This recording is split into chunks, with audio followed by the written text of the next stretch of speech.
새벽 시간에 족보를 다루는 것은 만만치가 않습니다. 그러나 족보 안에는 다소 발견하기는 어렵지만 영적인 진리와 가치가 그 안에 있습니다. 이 족보 안에는 성도가 어떻게 살아야 하는지가 숨어 있습니다. 앞서 현실 앞에서 불평하고 원망하는 모세와 이스라엘 백성들을 보았습니다. 하나님께서는 출애굽의 과정을 통하여 여호와를 경험하는 삶을 알게 하시겠다라고 하셨습니다.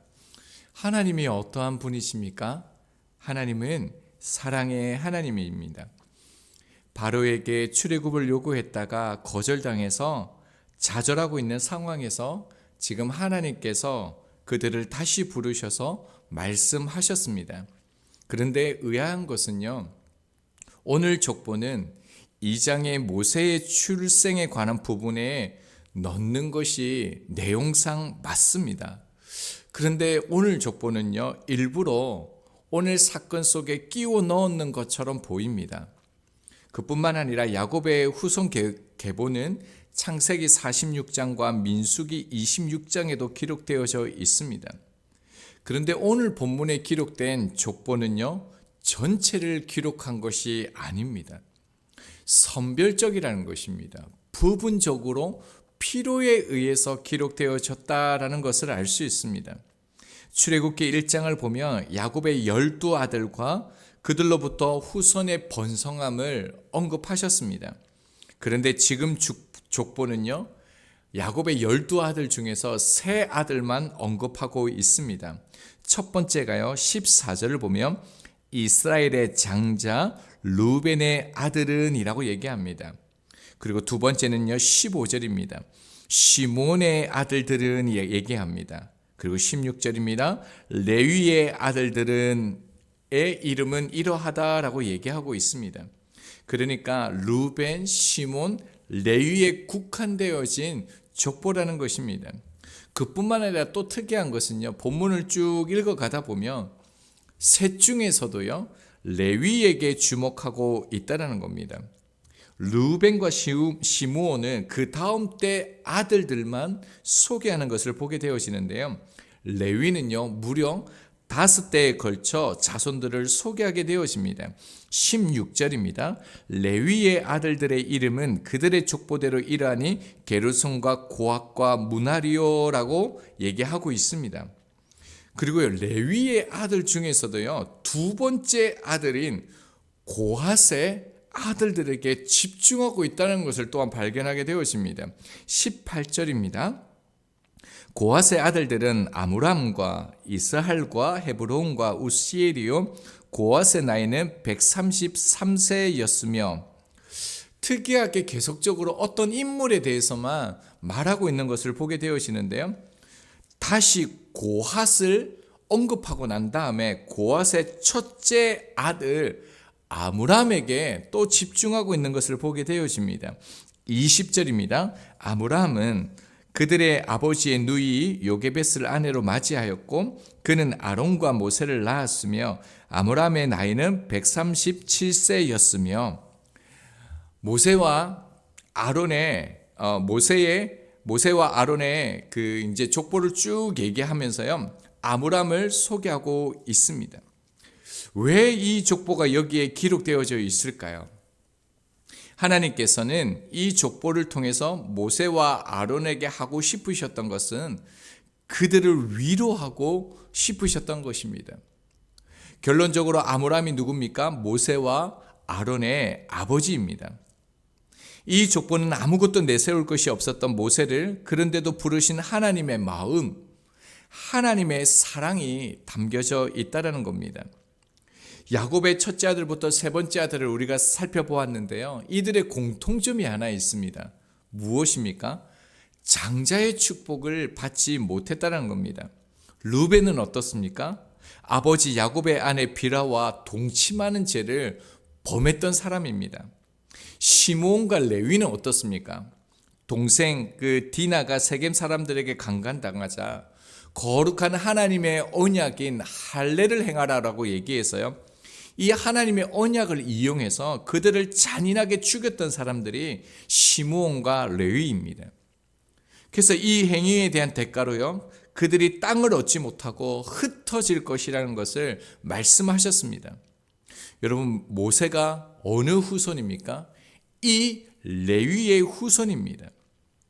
그러니까 모세의 가문이 뛰어나서 모세가 특별해서 어떤 하나님의 어떤 특별한 것을 가지고 있기 때문에 부른 것이 아니다라는 겁니다. 지난 시간에 6장 12절 하반절에 나는 입이 둔한 자니이다. 나는 할례 받지 못한 자입니다. 난 언약의 백성으로서의 자격이 없다라고 말하는 모세는요, 이 말이 고백이 실제가 맞습니다. 그럼에도 불구하고 이 거절당하는 이 상황 속에서 갇혀서 아무것도 할 수 없는 모세에게 일부러 족보를 끼워 넣어서 하나님께서 말씀하시고자 하는 것이 무엇입니까? 그럼에도 불구하고 네가 할례 받지 못한 언약의 백성처럼 실제로도 자격이 없지만 내가 너를 사랑한다라는 것을 이 족보에 담아 주셨습니다. 비록 내가 하나님의 언약처럼 살지 못할 때가 있지만 그럼에도 불구하고 하나님께서 나를 사랑하신다라는 이 믿음을 날마다 우리는 확증해야 됩니다. 일본의 도자기 기술 중 그 킨츠키라고 혹시 아십니까? 금으로 이어 붙인다라는 뜻을 가지고 있습니다. 깨지거나 금이 간 도자기를 부수지 않고요, 틈새를 금이나 은, 어떤 가루를 통해서 다시 장식하는 것을 이 킨츠키라고 말한다고 합니다. 킨츠키로요, 깨진 그 도자기의 흔적이 없어지는 것도 아닙니다.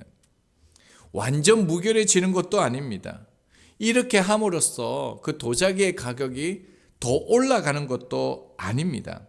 그런데요, 있는 그대로의 불완전함을 숨기지도 않고요, 쓸모 없어졌던 그릇을 다시 살린다라는 이 독특한 철학으로 말미암아 단순한 수리 기술을 넘어서 일본에서는 예술로서 인정받고 있다라고 합니다.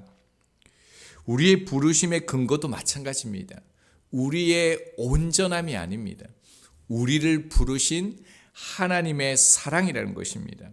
죄를 짓고 넘어지고요, 상처난 내 인생, 내 마음의 자리에 그 틈새로 하나님의 사랑이 들어오고 있다는 것입니다. 그 증거가 무엇이겠습니까? 24절 족보를 보면요, 부르심을 받고 사명을 감당하고 있는 모세와 아론을 위해 나오지 말아야 될 고라 자손의 아들들이 기록되어지고 있습니다. 24절입니다. 고라의 아들들은 아실과 엘가나와 아비아삽이니 그들은 고라 사람의 족장이요. 고라는 훗날 그 모세와 아론에게 대적하는 반역을 주도했던 사람들입니다.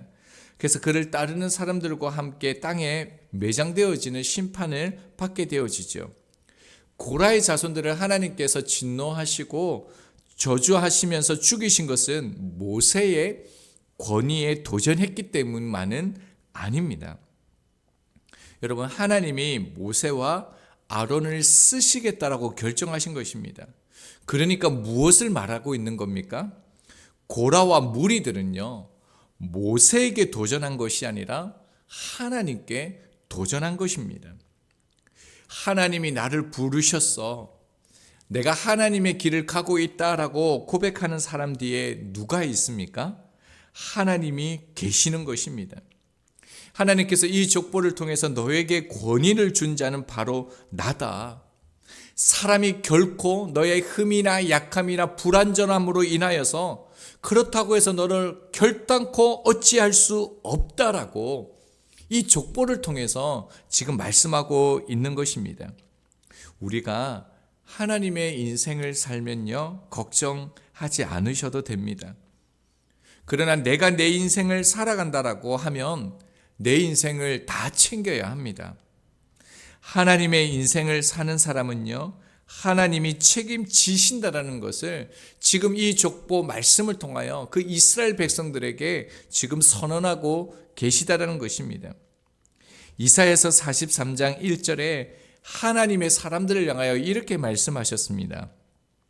너는 두려워하지 말라. 내가 너를 구속하였고 내가 너를 지명하여 불렀나니 너는 내 것이다 라고 말씀합니다. 그런데요, 하나님이 지명하여 부른 사람도요, 상처가 있고 아픔이 있고 고통이 있습니다. 모세도 딱 그러했죠. 모세는 애굽에 있을 때 사람을 쳐 죽여 모래에 파묻었습니다. 그는 자기가 히브리인인지 애굽인인지 어느 사람인지 알지 못했습니다. 그뿐만 아니라 장인과 십부로에게도 인정받지 못하는 그런 상실된 마음을 가지고 살았습니다. 그런데 오늘 족보 안에는요, 그거보다 더 심한 또한 아픔을 가지고 상처를 하나 가지고 있다는 것을 발견할 수 있습니다. 20절입니다. 아므람은 그들의 아버지의 누이 요게벳을 아내로 맞이하였고 그는 아론과 모세를 낳았으며 아므람의 나이는 137세였으며 모세의 아버지를 소개하고 있는데요, 아버지의 누이 즉 고모가 되어집니다. 고모인 요게벳과 결혼했다라고 얘기합니다. 고모니까 추정하면 상당히 나이가 많은 연상으로 저희들이 보고 있습니다. 그런데 왜 문제가 되어지냐면요, 레위기 18장 12절을 보면요, 너는 내 고모의 하체를 범하지 말라. 그는 내 아버지의 살붓인이다 라고 말씀합니다. 그러니까 하나님께서 근친상간을 말씀하신 거죠. 곧 결혼을 금지한 것입니다. 그런데 어떤 일이 일어났습니까? 실제 그 일들이 이 가정 속에 일어났다는 겁니다. 물론 레위기에 와서 이 근친 관계를 율법으로 금지한 것은 맞습니다. 예외적인 부분도 있었죠. 그러나 모세에게는 이것이 큰 부끄러움과 상처였다는 것을 알 수 있습니다. 그래서 모세가요, 조상들을 향하여, 가족들을 향하여 뭐라고 얘기하냐면요, 14절에요. 그들의 조상을 따라 집의 어른은 이러하니라. 그리고 25절을 보면요, 이들은 레위 사람의 조상을 따라 가족의 어른들이라. 지금 뭘 얘기하고 있습니까? 모세가요, 자기 가정에 대해서 솔직하게 얘기하고 있는 겁니다. 자기 가문에 대해서 솔직하게 인정하고 있다는 겁니다. 자손들이 그 조상들이요, 부끄러운 조상들임을 이해할 뿐만 아니라 인정하고 있습니다. 그리고 그들의 모습이요, 곧 자기 모습임을 인정하고 있는 것입니다. 하지만 하나님은 이런 모세를 통해서요, 출애굽이라 하는 위대한 역사를 이루어내시는 것을 우리에게 상기시켜 주고 계시는 것입니다. 출애굽기는 출애굽을 하면서 쓴 것이 아닙니다. 출애굽할 때 홍해의 그 놀라운 기적, 구름 기둥과 불 기둥, 만나와 메추라기, 반석에서 샘물 나게 하셨던 수많은 기적을 보고 난 뒤에요, 이 족보를 지금 그 이스라엘 백성들에게 낭독하고 있는 것입니다. 여러분, 이 족보를 낭독할 때요, 모세의 마음이 어떠하겠습니까? 그 사랑의 하나님을 지금 예배하고 있는 것입니다. 모세뿐만 아닙니다. 아론에게도 큰 위로와 사랑입니다. 23절을 보면요, 아론은 암미나답의 딸 나손의 누이 엘리사바를 세바를 아내로 맞이하였고 그는 나답과 아비후와 엘리아살과 이다마를 낳았으며, 사실은 우리가 아는 것처럼 아론은요, 그 아론의 가정이 무너진 가정입니다. 레위기 10장 1절을 보면 나답과 아비후가 하나님께 제사를 드릴 때 하나님의 말씀을 어깁니다. 하나님이 허락하지 않는 그 불을 가지고 와서 제사를 드리다라고요, 그 분향단에서 불이 나와서 죽습니다. 여러분, 아론에게 장자와 차자의 죽음이 어떠하겠습니까? 수치스러운 죽음이지만 얼마나 큰 상처였겠습니까? 사람들이 아론을 향해서 뭐라 말하겠습니까? 우리의 리더라고, 우리의 대제사장이 될 수 없다라고, 따르지 않겠다라고 말할 수 있는 상황이었습니다. 그러나 하나님의 마음은 다릅니다. 25절입니다. 아론의 아들 엘리아살은 부디엘의 딸 중에서 아내를 맞이하였고 그는 비느하스를 낳았으니 이들은 레위 사람의 조상을 따라 가족의 어른들이라. 여러분, 하나님은 여전히 그 가정 아론을 포기하지 않으시고요, 셋째 아들 엘리아살을 통해서 제사장의 역할을 감당하게 하셨습니다. 그 다음에 누가 태어났다고 말합니까? 비느하스죠. 비느하스는 민수기 25장에요. 이스라엘 백성들이 시딤에서 음행을 하게 되어집니다. 이를 통해서 연병으로 인해서 그들이 죽어갈 때 이 비느하스가 연병을 그치게 했던 사람입니다. 그뿐만 아닙니다. 사사기 20장 27절을 보면요, 비느하스가요 엘리야살 다음으로 대제사장직을 수행하게 되어집니다. 그러니까 모세뿐만 아니라 아론에게도 이 족보는 어떠하겠습니까? 하나님의 회복이고 하나님의 사랑입니다. 그리고 난 다음에 26절 27절은요, 이 모세와 아론이 여호와께로부터 왔음을 분명하게 밝히고 있습니다. 여기서 우리가 주의 깊게 살펴봐야 할 것이 하나 더 있는데요. 지금 이스라엘 백성들을 향하여 뭐라고 얘기하고 있습니까? 군대라고 말하고 있습니다. 왜 하나님께서는 지금 애굽의 노예로 살았던 아무것도 할 수 없는 그들을 군대라고 명명하고 계시는 걸까요? 이 군대라는 그 뜻은 차바라는 그 단어인데요, 두 가지 의미를 가지고 있습니다. 먼저는요, 전쟁하다, 싸우다라는 의미를 가지고 있습니다. 그러니까 우리가 하나님의 말씀을 받고 세상에 나가면 싸울 수밖에 없다라는 것을 말하고 있습니다. 그리고 또 하나의 단어의 의미는요, 민수기 4장 23절과 민수기 8장 24절을 보면요, 예배를 섬기는 것, 봉사하다라는 의미로서 이 단어가 사용되어집니다. 무엇을 말하는 걸까요? 그들을 군대라고 부르는 것은 하나님의 말씀을 듣고 나아가는 예배하는 백성이다라는 것을 강조하고 있는 것입니다. 자, 이제요, 본문은 하나님의 사랑을 강조하다가 예배를 강조하면서 마무리되어지고 있습니다. 우리에게 무엇을 말씀하시는 것일까요? 성도는 어떻게 살아야 하는가를 보여주는 것입니다. 성도는 수레바퀴처럼 돌아가는 삶을 사는 것이 아닙니다. 하나님의 사랑으로 시작해서요, 예배로 끝나는 것입니다. 모세를 보십시오. 아론을 보십시오. 그의 인생을 보면요, 총 맞은 것처럼 온전한 데가 없습니다. 내세울 것이 없습니다. 나는 할례 받지 않는 자라라고 스스로가 하나님의 백성임을 거부하고 있습니다. 그런데요, 하나님께서 누구를 찾아가셨습니까? 모세를 찾아가셨습니다. 아론을 찾아가셨습니다. 자, 그러면요, 모세가요, 아론이 온전해졌습니까? 흠이 없습니까? 하나님의 말씀대로 그 부르심의 역할을 잘 감당했습니까? 그렇지도 않습니다. 여전히 연약함이 드러납니다. 여전히 넘어집니다. 그런데 중요한 것이 무엇입니까? 그들의 연약함, 죄된 인간의 본성에 대해서 성경이 고발하는 것이 아니라요, 그럼에도 불구하고 하나님의 사랑은 변함이 없으셨다는 겁니다. 그럼에도 불구하고 그들을 향한 하나님의 사랑은 흔들리지 않았다는 것입니다.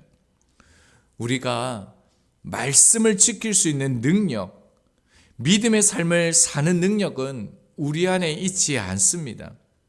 하나님의 사랑이 우리를 온전하게 붙들어 줄 때 우리가요, 그 믿음의 삶, 말씀의 삶을 살아가고 있다는 것입니다. 여러분, 그렇다면 예배가 무엇이겠습니까? 예배는요, 행위가 아닙니다. 예배는요, 하나님의 사랑이 나를 지배하는 것입니다. 그 하나님의 그 사랑, 흔들리지 않는, 변화되지 않는 그 사랑이요, 내 삶을 통해서 흘러가는 게 예배인 것입니다.